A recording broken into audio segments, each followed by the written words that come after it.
If you're having the error message of an audio error occurred, error 33, HRESULT, some code, for additional help, see this. And it's kind of every time you press print screen and start a Snagit recording, or you just start one manually. And you can't really do any more video recordings. Perhaps the screenshots still work, but not the videos. Then you're in luck. This was what worked for me. Immediately solved it, and I could get back to recording videos with Snagit. And this is the newest version as of the date that this video was released.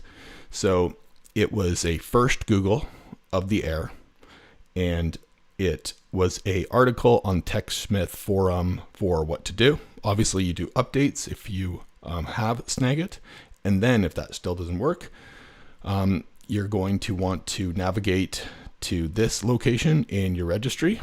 And if you don't know how to get to the registry, you just do the Windows key and R, which will pull up this run command, and you just type in regedit. Now, granted, that will only essentially work if you're an administrator of your computer, meaning if it's a company provided machine, you might not have the ability to edit the registry. Let me just close this. What you want to do is essentially navigate here to Snagit folder. And you see how all of these, except this one for the most part, which is a debug message logging, is, oh, it's not even all of them, but it's this one. So this was set to 1, and the article suggested that I should set it to 0. So this was set to 1, right? And I came in here and I went like this, and I just restarted Snagit. And if you don't know how to do this, I would just say reboot after. But once that's set to 0, it fixed it for me.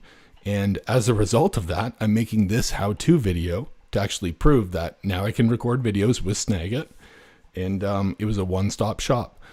So if that was helpful to you, if it worked, let me know. If there's something else that worked for this particular error message, please leave a comment down below so people can find that and use that technique, because at the end of the day, technology should work together with us, not against us, and any efficiencies or how-to hacks are greatly appreciated amongst the community. See you guys next time, and thanks so much.